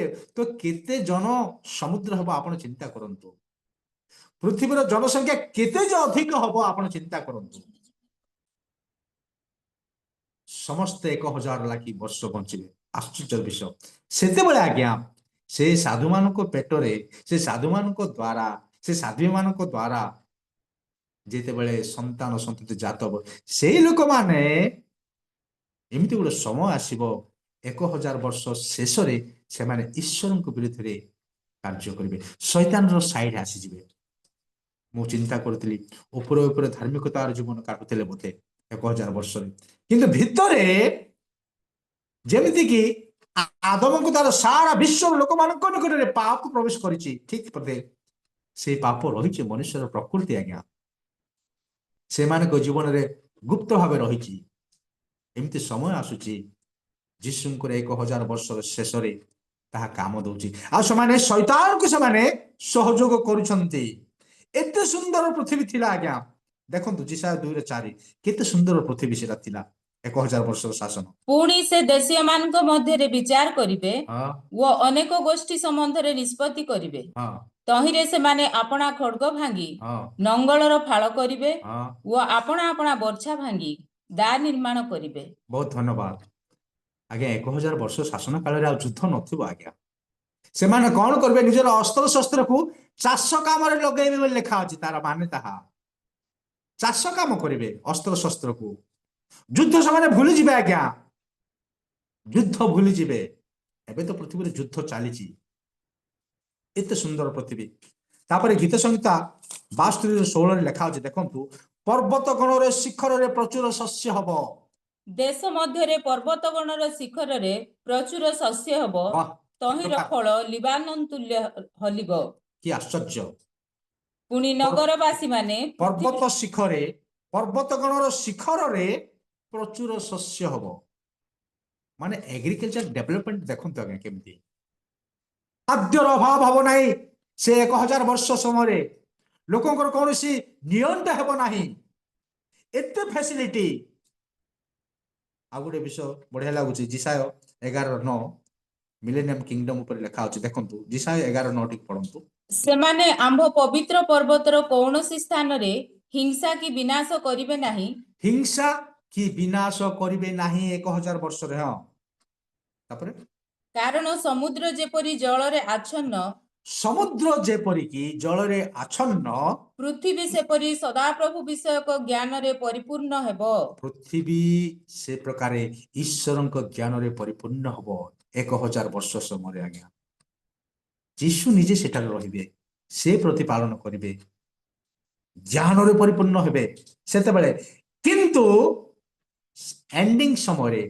1000 ବର୍ଷ ଶେଷ ବେଳକୁ ଭୟଙ୍କର ପରିସ୍ଥିତି ହବ ସବୁ ଓଲଟି ପଡିବେ ଆଜ୍ଞା ଅନେକ ଲୋକ ଶୈତାନର ପକ୍ଷ ଆଡକୁ ଚାଲିଯିବେ ଆଉ ସେତେବେଳେ ଏତେ ଗୋଟେ ବଢିଆ ମତେ ସବୁବେଳେ ଭଲ ଲାଗେ ଜିସାୟ 11:6, 7, 8 ଆପଣ ଦେଖିବେ ପଶୁ ପକ୍ଷୀ ମାନେ ମଧ୍ୟ ବଦଳି ଯିବେ ଆଜ୍ଞା ଟିକେ ପଢନ୍ତୁ ଜିସାୟ 11:6 ଆଉ କେନ୍ଦୁଆ ବାଘ ହଁ ମେଷ ଛୁଆ ସଙ୍ଗେ ବାସ କରିବ କେନ୍ଦୁଆ ବାଘ ମେଷ ସହିତ ବାସ କରିବେ ଆପଣ କେବେ ଶୁଣିଛନ୍ତି କାହିଁ ସେମିତି ପୃଥିବୀ କେବେ ଦେଖିଛନ୍ତି ଆଉ ଆମର ରାଷ୍ଟ୍ର ପ୍ରଧାନମନ୍ତ୍ରୀ କଣ କହନ୍ତି ଆଚ୍ଛା ଦିନ ଆଏଗା ବୋଲି କହନ୍ତି ନା ସେମିତି ଆଚ୍ଛା ଦିନ କେବେ ଆସିବନି ଆଜ୍ଞା ପଶୁ ପକ୍ଷୀ ପରିବର୍ତ୍ତନ ହେବାର ଯୁଗ କେବେ ଆସିବ ନାହିଁ କେବଳ ଯୀଶୁଙ୍କର 1000 ବର୍ଷ ଶାସନ କାଳରେ ସେମିତି ଆସିବ ଯେ ସିଂହ ମାନେ ବଳଦ ସହିତ ଚାଲିବେ ରହିବେ ତାପରେ 7 ଟିକେ ପଢନ୍ତୁ 11:7 ପୁଣି ଗାଭୀ ଓ ଭଲ୍ଲୁକି ହଁ ଚରିବେ ଭାଲୁ ମାନେ ଆଉ ଗଧ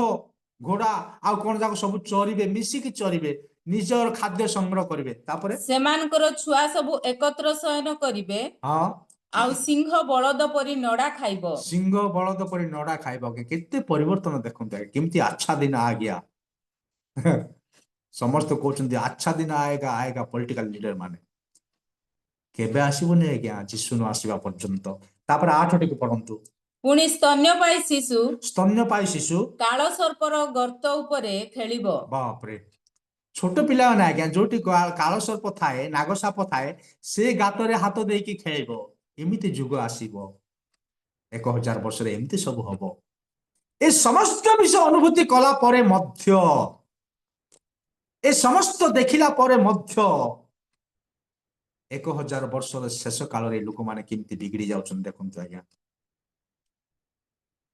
ଯେତେବେଳେ 1000 ବର୍ଷ ଶାସନ ସରିବା ପାଇଁ ଯାଉଛି ସେତେବେଳେ ଆଉ ଥରେ 1000 ବର୍ଷ ପଡିଥିବା ବନ୍ଧନରେ ପଡିଥିବା ଶୈତାନ ମୁକ୍ତ ହେବ ପ୍ରକାଶିତ ବାକ୍ୟ 20:8 ଟିକେ ଦେଖନ୍ତୁ ସେଥିରେ ସେ ପୃଥିବୀର ଚାରି କୋଣରେ ଥିବା ଜାତି ସମୂହକୁ ଅର୍ଥାତ୍ ସମୁଦ୍ରର ବାଲୁଗା ସଦୃଶ୍ୟ ଅସଂଖ୍ୟ ଯେ ଗୋଗ ଓ ମାଗୋଗ ସେମାନଙ୍କୁ ଭ୍ରାନ୍ତ କରି ଯୁଦ୍ଧ ନିମନ୍ତେ ଏକତ୍ର କରିବାକୁ ବାହାରି ଯିବ ଶେଷ ଯୁଦ୍ଧ ଆଜ୍ଞା ମୋର ପ୍ରସଙ୍ଗ ଶେଷ ଯୁଦ୍ଧ ଯେତେବେଳେ 1000 ବର୍ଷ ଶେଷ ହେବା ପାଇଁ ଯାଉଛି ସେତେବେଳେ ସେ କଣ କରୁଛି ଆଜ୍ଞା ଆଉ ଥରେ ସେ ଟ୍ରାଏ କରୁଛି ଯେଉଁ ଲୋକମାନେ ଈଶ୍ୱରଙ୍କ ମନ ମଧ୍ୟରେ ଈଶ୍ୱରଙ୍କ ପ୍ରତି ମନ ମଧ୍ୟରେ କିଛି ଖରାପ ଚିନ୍ତାଧାରା ଥାଇଛି ପାପ ବଞ୍ଚିଛି ସେମାନଙ୍କୁ ପୃଥିବୀର ଚତୁର୍ଦିଗ ମାନେ ଉତ୍ତର ଦକ୍ଷିଣ ପୂର୍ବ ପଶ୍ଚିମ 4ଟା ଦିଗରୁ ଶୈତାନ ସଂଗ୍ରହ କରୁଛି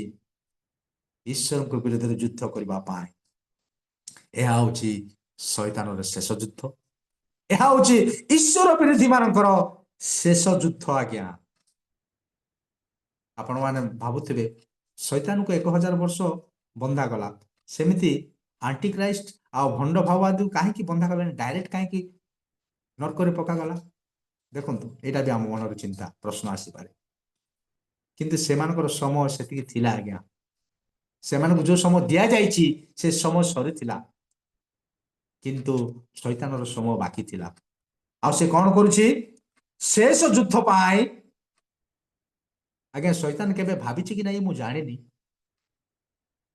ଆପଣ ମାନେ ଭାବୁଥିବେ ଯେତେବେଳେ ସ୍ୱର୍ଗରୁ ଶୈତାନକୁ ପୃଥିବୀରେ ପକାଗଲା ସେ ପୃଥିବୀରେ ଆସି ରାଜତ୍ୱ କଲା ଆଜ୍ଞା ଶାସନ କଲା ଆଜ୍ଞା ପୃଥିବୀରେ ଆଉ ତାର କାର୍ଯ୍ୟ ସେ କଲା ଆଉ ସେ କଣ ଶୈତାନ ଭାବୁଛି କି ଯଦି ଏବେ ମତେ ଧରିବେ मते आउ गोटे जगह को फिंगी देबे बोते आउ गोटे चंद्र ग्रह कि बृहस्पति ग्रह कि आउ कि ग्रह सब अच्छी मु बोते सेठी को चली जिबे जेमिति स्वर्गर थाई कि पृथ्वी रे पड़िछि सेमती बोधे आउ को ग्रह ऊपर मते फिंगा जीव बोधे मु सेठी को गला परे आउ गोटे मनुष्य किए थिबे बोधे हवा आदम परि किए सेठी मु आउ थरे नाटक करबी आउ थरे ड्रामा करबी आउ थरे मोर राजत्व को चलेबी बोली से भाबी थाई पारे नाई तार समय सरी जाइछि आउ ताको को जागा रे ग्रह को फिंगा जीव नाई कोडी फिंगा जीव आज्ञा 20 रे 8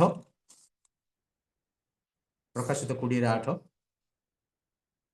ସମୁଦ୍ରର ବାଲୁକା ସଦୃଶ୍ୟ ପଢ 20 ରେ 8 ସେଥିରେ ସେ ପୃଥିବୀର ଚାରି କୋଣରେ ଥିବା ଜାତି ସମୂହକୁ ଅର୍ଥାତ୍ ସମୁଦ୍ରର ବାଲୁକା 10 10 ଯେଉଁ ଦିଆବଳ ସେମାନଙ୍କୁ ଭ୍ରାନ୍ତ କରିଥିଲା ତାହାକୁ ଅଗ୍ନି ଓ ଗନ୍ଧକମୟ ହ୍ରଦରେ ନିକ୍ଷେପ କରାଗଲା। बहुत धन्यवाद तांको पाए सुजोग नाही तांकर समय सरी जाइछि आज्ञा युद्ध सरी जाइछि जो प्रथम अवस्था युद्ध करि आसुछि ईश्वर लोक मानको विरुद्ध रे ईश्वर को विरुद्ध रे जिसु को विरुद्ध रे जिसु को विरुद्ध रे भयंकर युद्ध 40 दिन उपवास शेष रे से जाइछि आज्ञा आपण माने जानंती 40 दिन उपवास शेष रे से जाइछि युद्ध रे जीतिबा पाए प्रिय प्रभु को लोक माने किंतु तार खेल सरी जाइछि अग्नि आ गंधकम अग्नि रे मान हृदय पका जाउछि बाइबल लिखा अछि ता पूर्व सेठी किए अछंती आज्ञा भंड ख्रीष्ट आ भंड भाववादी आज्ञा ए युद्ध किंतु भिन्न प्रकार युद्ध आज्ञा ए जो शेष युद्ध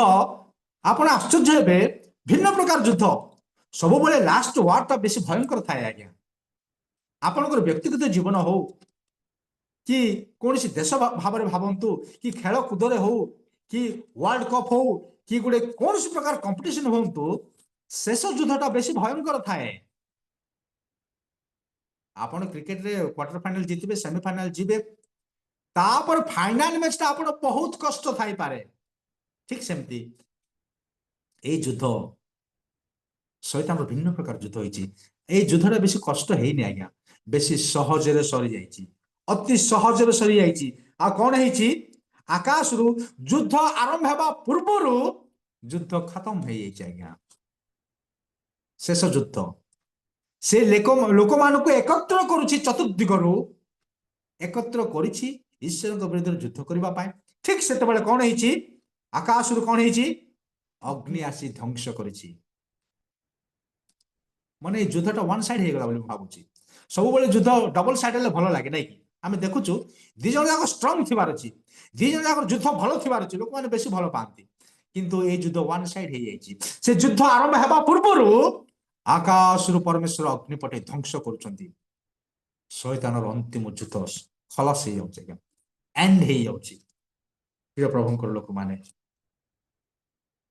आश्चर्य भाव रे शैतान पृथ्वी रे विदाय नउछि किंतु शेष कथा मु गोटे कथा कहि बंद करबी तांकर युद्ध तो चली आज्ञा आपणक आ मोहर शेष युद्ध कौन आपणकर युद्ध केमती चली आज्ञा that is the very important point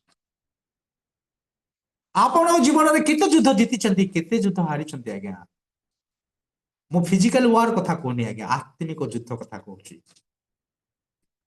आजिकाली आमर सिस्टम कौन होइछि आमे जो युद्ध जीतुथिबा आ जो युद्ध हारुथिबा आज्ञा सेमती कि आमर समय चली जाउछि मनकर आपण मिछ कहउनांती जीति चली जीति चली आपण चोरी करूनांती जीतुछंती ठीक अछि एमती अनेक पाप आपण करूनांती विजय जीवन काटुछंती ठीक अछि किंतु एमती केतरा विषय रहिछि आमानक जीवन रे मो जीवन रे आपनक जीवन रे आमे बार बार पराजय स्वीकार करूछु सेति प्रति आमे चिंता करूना हो जोटा जीतिछु जोटा हारी चलीछु किंतु ता हम पाए विपद अछि आज्ञा आपनकर युद्ध कथा आपण ही जानिछंती आपनकर वीक पॉइंट आपण ही जानिछंती आपण केते जीतुछंती केते हारुछंती आ आपण को सृष्टि करथिबा ईश्वर से जानंती जो प्रभु को लोक माने किंतु बाइबल लिखा अछि आपण 100टा मैच जीति कि जदी गोटे मैच जदी हारि जाउछंती कोन आज्ञा सब जीरो हे जिवो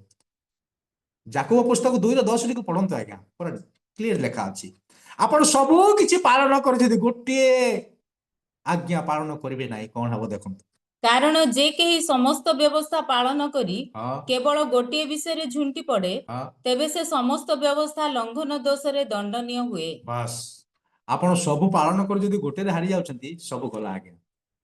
ଆପଣଙ୍କର ଯୁଦ୍ଧ ପୁରା 100% ହେବାର ଅଛି। ଆପଣଙ୍କର ଶେଷ ସମୟରେ ଆମମାନଙ୍କର ଯୁଦ୍ଧ ଯୀଶୁ କହିଲେ ତୁମର ଗୋଟିଏ ବି ଶୁଣା ଅଛି। ଯୀଶୁ କହିଲେ ସବୁ ତୁମେ ପାଳନ କରୁଛ ଠିକ ଅଛି ବାବୁ, ଯୌବନ ଅବସ୍ଥାରେ ପାଳନ କରୁଛ ଠିକ ଅଛି ବାବୁ, ତୁମର ଗୋଟିଏ ବିଷୟ ଶୁଣା ଅଛି। ସେ ଗୋଟେ ବିଷୟ ପାଇଁ ତୁମେ ନରକ ଚାଲିଯିବ। ପ୍ରିୟ ପ୍ରଭୁଙ୍କର ଲୋକମାନେ, ଆପଣଙ୍କର ଯୁଦ୍ଧ, ଆପଣଙ୍କର ଆତ୍ମିକ ଯୁଦ୍ଧକୁ ଆପଣ ଛିଙ୍କିକି ଦେଖନ୍ତୁ, ଭଲ ଭାବେ ଷ୍ଟଡି କରନ୍ତୁ। କୋଉ ବିଷୟରେ ଆପଣ ବାର ବାର ହାରି ଯାଉଛନ୍ତି ଆପଣଙ୍କ ପ୍ରତ୍ୟେକ ଜୀବନରେ, ଦୈନନ୍ଦିନ ଜୀବନରେ କୋଉ ବିଷୟରେ ଆପଣ ହାରି ଯାଉଛନ୍ତି। ତେଣୁ ଶୈତାନ କଣ କରୁଛି, ମୁଁ ତ ଯିବି ନରକ ଯିବି। ସେ ଏକଲା ଯିବେ କି ଆଜ୍ଞା? ଶୈତାନ ଏକଲା ଯିବେ କି ନରକ? ସାହାଯ୍ୟ କରିବେ ଟିକେ। ଯେତେବେଳେ ସ୍ୱର୍ଗରୁ ଶୈତାନ ପୃଥିବୀକୁ ପଡୁଛି 1/3 କୁ ନେଇ ପଡୁଛି ବୋଲି ବାଇବଲ ଲେଖା ଅଛି। 1/3 ଦୂତଙ୍କୁ ନେଇ ସେ ପଡୁଛନ୍ତି। ତ ବର୍ତ୍ତମାନ ପୃଥିବୀରୁ ଯେତେବେଳେ ନରକକୁ ଯିବେ, ପୃଥିବୀ କେତେ ପରସେଣ୍ଟର ଲୋକମାନଙ୍କୁ ନେଇକି ଯିବେ ଆଜ୍ଞା ଶୈତାନ? କେବେ ଭାବିଛନ୍ତି? ଯେତେବେଳେ ସ୍ୱର୍ଗରୁ ପୃଥିବୀକୁ ପଡିଥିଲେ ଲୁସିଫର 1/3 କୁ ନେଇଥିଲେ, କିନ୍ତୁ ବର୍ତ୍ତମାନ ହିସାବ କିତାବ ଅନୁସାରେ 50% ଲୋକମାନଙ୍କୁ ସେ ନରକକୁ ନେଇକି ଯାଉଛି ଆଜ୍ଞା। ମୁଁ ଏଇଟା କହିକି ବନ୍ଦ କରିବି। ଆପଣ ଦେଖନ୍ତୁ ପ୍ରକାଶିତ ବାକ୍ୟ 6:8 ଦେଖନ୍ତୁ। ଜଲ୍ଦି ଆମେ ଶେଷ କରିବା, ବ୍ୟସ୍ତ ହୁଅନ୍ତୁ। ସେଥିରେ ମୁଁ ଦୃଷ୍ଟିପାତ କଲି, ହଁ ଆଉ ଦେଖ ଗୋଟିଏ ପଣ୍ଡୁବର୍ଣ୍ଣ ଅଶ୍ୱ, ହଁ ତାହାର ଅଶ୍ୱାରୋହୀର ନାମ ମୃତ୍ୟୁ। ହଁ ପୁଣି ସେ ପାତାଳ ହଁ ତାହାର ପଶ୍ଚାତଗମନ କରୁଥିଲା। ହଁ ଖଡ୍ଗ, ଦୁର୍ଭିକ୍ଷ, ମହାମାରୀ ଓ ପୃଥିବୀର ବନ୍ୟ ପଶୁମାନଙ୍କ ଦ୍ୱାରା ହଁ ବିନାଶ କରିବାକୁ ପୃଥିବୀର ଚତୁର୍ଥାଂଶ ଉପରେ ସେମାନଙ୍କୁ କ୍ଷମତା ଦିଆଗଲା। ପୃଥିବୀର ଚତୁର୍ଥାଂଶ ଉପରେ କ୍ଷମତା ଦିଆଗଲା। ଅର୍ଥାତ୍ ଯେତେବେଳେ ଚତୁର୍ଥ ମୁଦ୍ରା ଖୋଲା ଯାଉଛି ଆଜ୍ଞା, ପ୍ରକାଶିତ ବାକ୍ୟ 6:8, ଯେତେବେଳେ ଚତୁର୍ଥ ମୁଦ୍ରା ଖୋଲା ଯାଉଛି, ପୃଥିବୀର 1/4 ଲୋକ ମୃତ୍ୟୁବରଣ କରିବେ। ଆଜ୍ଞା ଅନେକଙ୍କର ହିସାବ କିତାବରେ ବର୍ତ୍ତମାନ ପୃଥିବୀର ସଂଖ୍ୟା ହଉଛି 810 କୋଟି ନା କେତେ। ମନେକର ଆଗାମୀ 7, 8, 10 ବର୍ଷ ଭିତରେ ପୃଥିବୀ ଶେଷ ହେବା ପାଇଁ ଯାଉଛି। ଆଜ୍ଞା ପୃଥିବୀର ଜନସଂଖ୍ୟା ଅନେକଙ୍କ ହିସାବରେ 900 କୋଟି ହେବ ଆଜ୍ଞା। 900 କୋଟି ଯଦି ହେବ, 1/4 ଲୋକ ବଦ୍ଧ କରାଯିବ ମାନେ କେତେ ଲୋକ ବୋଲି ଭାବୁଛନ୍ତି? ମୁଁ ତାକୁ ହିସାବ କରିଛି ଆଜ୍ଞା, 225 କୋଟି ଲୋକ ବଦ୍ଧ କରାଯିବେ। ପ୍ରକାଶିତ ବାକ୍ୟ 6:8 ଅନୁସାରେ 225 ମନେ ରଖନ୍ତୁ। ତାପରେ ପ୍ରକାଶିତ ବାକ୍ୟ 9:15 ଟିକେ ପଢନ୍ତୁ ଆଜ୍ଞା। ସେଥିରେ ମନୁଷ୍ୟମାନଙ୍କର 1/3 ବଧ କରିବା ନିମନ୍ତେ 1/3 ବଧ କରିବା ନିମନ୍ତେ 4ଟା ଦୂତକୁ ଆଜ୍ଞା ଖୋଲାଯିବ। ଆପଣ ଜାଣିଛନ୍ତି, ପଢିଛନ୍ତି। ସେମାନେ ବନ୍ଧନ ଅବସ୍ଥାରେ ଅଛନ୍ତି, ପୃଥିବୀକୁ ପଠାଯିବ। ପ୍ରକାଶିତ ବାକ୍ୟ 9ରୁ ଦେଖନ୍ତୁ, ଆପଣ ପୁରା ଡିଟେଲ୍ସ ଲେଖା ଅଛି। ଆଉ ସେମାନେ କଣ କରିବେ? 1/3 ଲୋକକୁ ସେମାନେ ବଦ୍ଧ କରିବେ। ପ୍ରଥମ ବଦ୍ଧ ହଉଛି 225 କୋଟି ହଉଛି ଆଜ୍ଞା, ଯଦି ପୃଥିବୀର ଜନସଂଖ୍ୟା ସେତେବେଳେ 900 କୋଟି ଥିବ। 1/4 225 କୋଟି, ତ 900ରୁ 225 କୋଟି ଗଲେ କେତେ ରହିବ ଆଜ୍ଞା?